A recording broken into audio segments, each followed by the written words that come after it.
Salut tout le monde. La TB04 Pro est prête à partir. C'est un tonton qui voulait absolument, parce qu'il adore le style de la machine, il voulait absolument une machine faite par le garage. Donc là, je rappelle qu'à la base, la TO04 Pro est arrivée de la part de Tonton Toons, donc encore un grand merci à lui. On a mis un combo Hobby 6000 kiwis dedans. Peut prendre 3S, le Vario peut-être en 3S va pas trop aimer, par contre 2S, vous avez vu, ça pose aucun problème.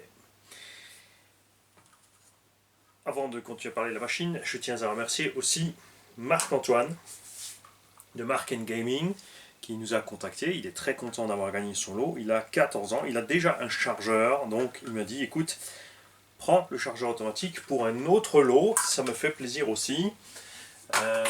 Et ça, c'est super sympa de la part d'un ado déjà de penser comme ça. On apprécie, merci. Donc, cette TB04 Pro, tonton, tu recolleras les pneus parce qu'ils ont un petit peu souffert. Je te conseille aussi de te prendre d'autres pneus pistes, donc du pneu caoutchouc si tu veux, ou du pneu mousse. Ce que j'aime bien avec les mousses, c'est que tu peux avoir des plus larges pour l'arrière. Et je trouve que ça va mieux avec la Caro quand on avait les pneus plus larges derrière. Niveau tenue de route, c'est à toi de voir ce qui te plaît, pour les duretés aussi, etc. Les pneus mousse, c'est pas très cher, ça vaut 6-7 euros la paire.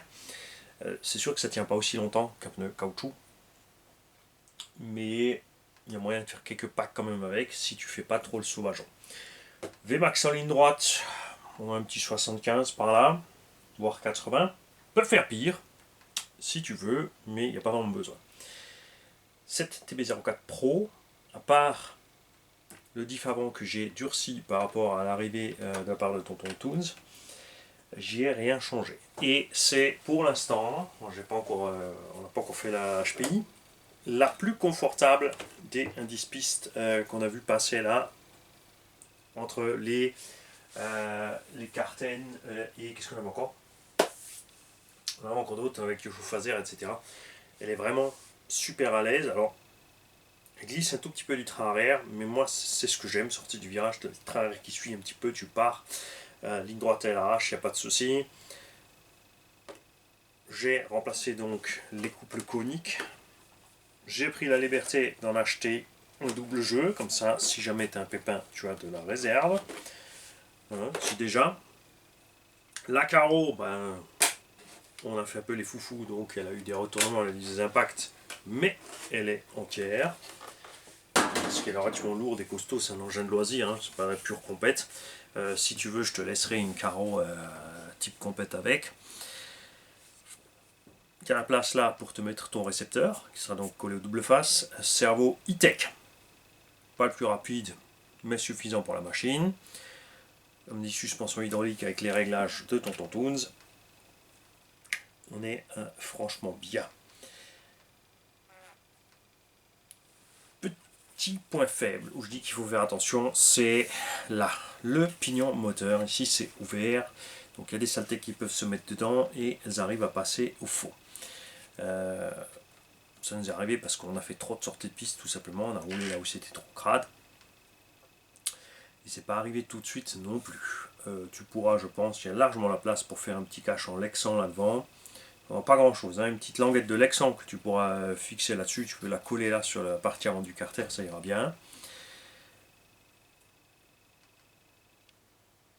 Et il n'y a rien d'autre à ajouter. Il y a quelques pièces encore dans la boîte, tu as des jeux de bar stab en plus, donc vraiment de quoi t'amuser.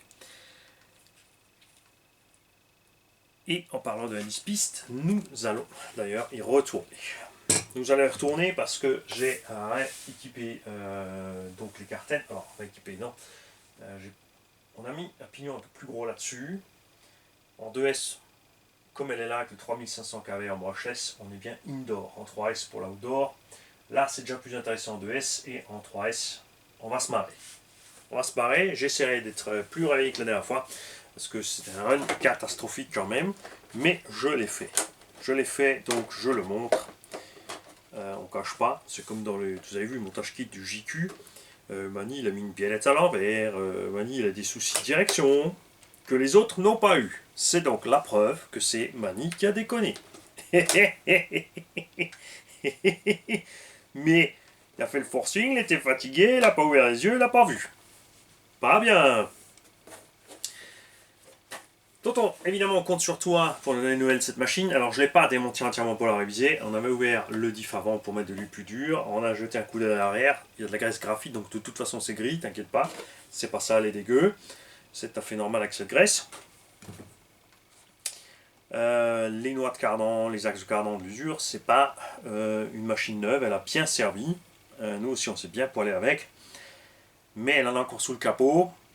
Donc, pareil, hein, ces genres de caisses où je le dis souvent, mais c'est comme ça, prends-la comme elle est, roule-la. Bon, si tu veux changer 2-3 réglages à ta sauce, bien sûr, tu peux te prendre cette liberté. Il n'y a pas besoin de l'ouvrir, de la réviser, de commencer à changer des roulements et des pièces, parce que c'est pas le but, parce que finalement, quand tu vas faire tout ça, ça va te coûter plus cher, enfin, pas plus cher, ni aussi cher que ce que vaut une TB04 Pro. Parce que là, ça c'est l'avantage, on peut faire un petit prix sympa sur ce genre d'engin. Mais t'avis que tu finiras tranquille l'année, voire plus, avant de devoir intervenir sur cette machine. Ne prenez pas le pli d'en faire trop sur vos engins. Si tu les démontes tout le temps, pour tout le temps échanger des trucs, tu as des gros frais, des montages, remontages, ça laisse des traces dans le plastique. Voilà. Moi, je suis plutôt du genre à rouler jusqu'à ce que j'ai une grosse casse, où je sens qu'il y a quelque chose qui ne va pas. Mais comme toujours, chacun fait ce qu'il a envie. La Carten T410R, on a assoupli les suspects, vous avez vu, par rapport à la 410 sur le circuit, qui est vraiment ma chouchoute. Hein, pour débuter, franchement, 90 € le châssis livré avec des pneus. Les pneus sont pas terribles, mais t'en as. Il faut juste une carreau.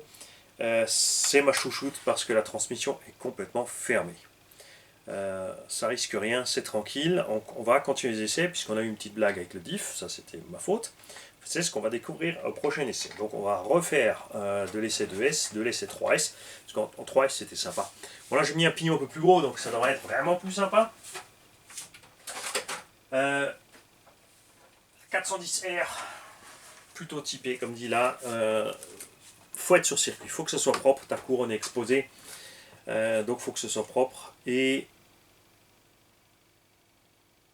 genre, elle tient vraiment super bien le pavé, c'était vraiment que ma faute si elle est partie dans le décor.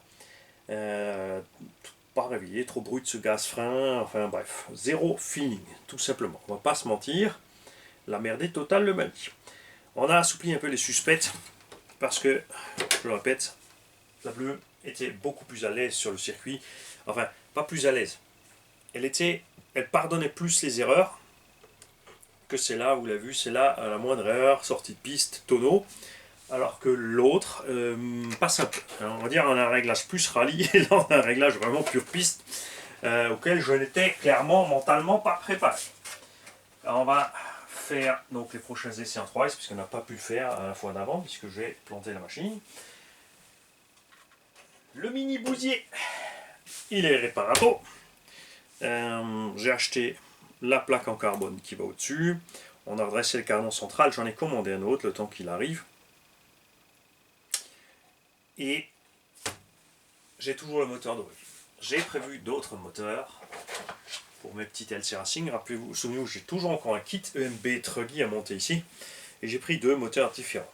Alors j'ai pris le, je ne dis pas de bêtises, donc 3790 kV pour le Truggy et le 3300 kV pour lui, puisque principalement pour rouler en 3S avec ça. Moteur beaucoup plus long, beaucoup plus de coupe, chauffera moins. D'un autre côté, en 2S, j'étais vraiment content de la machine. Donc on continuera les runs en 2S. Pour voir un peu ce que ça donne niveau autonomie, performance chauffe, maintenant que les températures grimpent dehors. Mais ensuite, il est très probable effectivement que je passe sur ça en 3S, pas pour aller plus vite, mais pour descendre les tempes et monter l'endurance. Côté batterie, le Truggy, c'est certain que je vais y coller un de ces deux là-dedans, ça c'est sûr.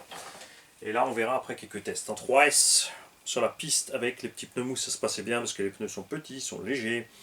Donc on perdait de la Vmax évidemment, parce que là en 3S avec les pneus Monster, ça risque d'être un peu chaud. Donc ça, on verra encore.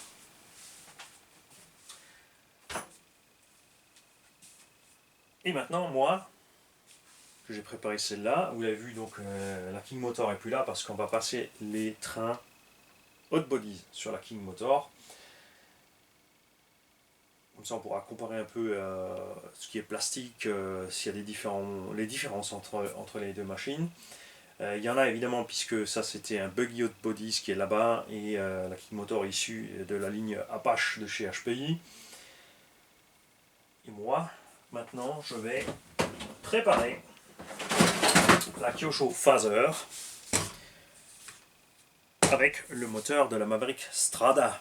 Et dans la Strada, on passera donc ce moteur, enfin ce combo. Là, on mettra le moteur de la Strada et un autre Vario, parce que le Vélignon, bon, bah, il est lourd et ça sert à rien de le percher là-haut dans une petite piste tranquillou comme ça.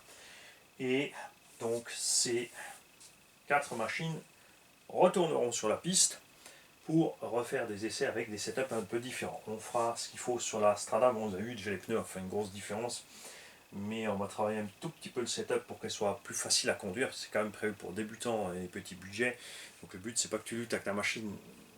Moi j'aime bien. Moi je règle une caisse et après je la roule comme elle est, et je fais en conséquence.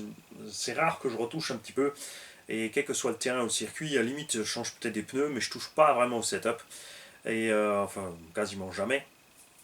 Je me démerde avec ma caisse. Pour certains n'aiment pas galérer à suivre les autres. Moi au contraire, c'est là que ça commence à m'amuser, quand c'est comme quand j'avais la King Motor face à la Timasso TC4. On s'est mis un demi-tour d'écart, hein, pour pas risquer de touchette, c'est normal, parce que la King Motor, si je dégommais la TC4, il y en a un qui m'aurait pelé le jonc, et il aurait eu raison. Donc on s'est mis un demi-tour d'écart. Tant qu'on roulait tous les deux concentrés, vous avez vu, ça se restait dans le demi-tour. Ensuite, lui, il a commencé à chauffer, il a commencé à appuyer sur le champignon. Moi, j'ai commencé à accélérer aussi. Yuli voulait me rattraper, moi, je voulais pas me laisser me rattraper. Et c'est là qu'ont commencé les erreurs de pilotage, t'as vu. Dommage qu'on est arrivé à la fin de la batterie juste à ce moment-là et qu'on n'en avait pas d'autres, parce que je pense qu'on était bien parti pour se tirer une bonne bourre. Je rappelle que l'essentiel de ce que j'ai fait en modif sur cette phaser drift, c'est de faire des biellettes en plastique, des S, pour ne plus avoir de pincement, mais avoir un tout petit peu d'ouverture. On a laissé le diff arrière comme il est, on a durci le diff avant, et vive le moteur 5000 kW pour aller faire les essais. Bonne journée à tous.